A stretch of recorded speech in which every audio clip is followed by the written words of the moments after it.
कृष्ण का वचन और कालचक्र का रहस्य। भूमिका। कहानी महाभारत के बाद के समय की है।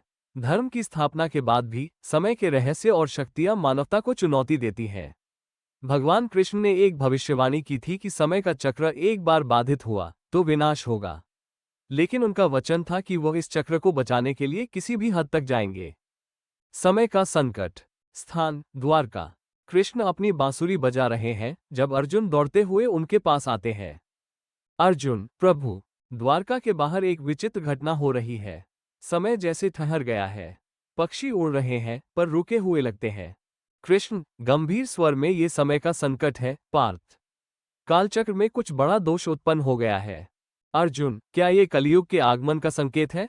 कृष्ण, मुस्कुराते हुए, नहीं, यह उससे भी बड़ा संकट है। हमें कण्व ऋषि के पास जाना होगा। वही मार्गदर्शन कर सकते हैं।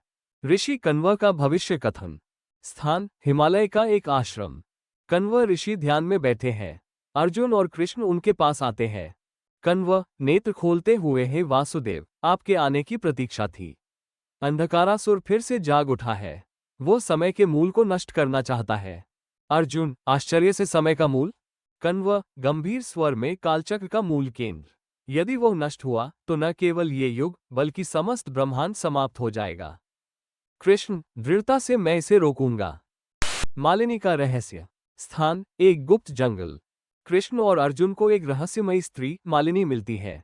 मालिनी मुस्कुराते हुए, वासुदेव, मैं आपकी प्रतीक्षा कर रही थी। कृष्ण, तुम कौन हो? मालिनी, मैं वो हूं जो वर्तमान और भविष्य को जोड़ती है। अंधकारासुर को रोकने के लिए आपको मुझे समय के गलियारे में ले जाना होगा। अर्जुन, संदेहपूर्वक, हमें कैसे यकीन हो कि तुम हमारी सहायक हो? मालिनी हंसते हुए, क्योंकि यदि मैं नहीं होती तो आप यहां तक नहीं पहुंच पाते। समय का गलियारा। स्थान कालचक्र का प्रवेश द्वार। मालिनी, कृष्ण और अर्जुन समय के गलियारे में प्रवेश करते हैं। दृश्य रहस्यमयी और अद्भुत है।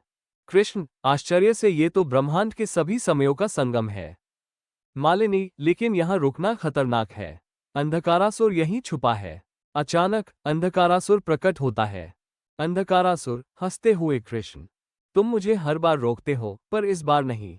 कृष्ण, दृढ़ता से, धर्म के लिए मैं समय का भी त्याग कर सकता हूं। भीषण युद्ध होता है। अर्जुन, कृष्ण और मालिनी मिलकर अंधकारासुर का सामना करते हैं। कालभैरव का प्रकट होना। स्थान कालचक्र का केंद्र। कालचक्र को नष्ट होने से बचाने के लिए कृष्ण कालभैरव का आह्वान करते हैं। कालभैरव गंभीर और विशाल रूप में, वासुदेव, तुम्हारी भक्ति और वचन की शक्ति ने मुझे यहां बुलाया है। कालभैरव अंधकारासुर को समाप्त करते हैं और कालचक्र को ठीक करते हैं। कृष्ण का वचन। स्थान द्वारका। कृष्ण अपनी बांसुरी बजा रहे हैं। अर्जुन उनके पास आते हैं। अर्जुन, प्रभु, आपने फिर से धर्म की रक्षा की। कृष्ण मुस्कुराते हुए, धर्म की रक्षा करना मेरा वचन था। पर याद रखो, समय का चक्र कभी रुकता नहीं। ये सिखाता है कि हर युग में धर्म और अधर्म का संघर्ष रहेगा। अर्जुन नम्रता से, और हम हर बार आपके वचन और कृपा पर निर्भर रहेंगे। कृष्ण मुस्कुराते हुए, धर्म और सत्य हमेशा साथ रहेंगे। यही ब्रह्मांड का नियम है।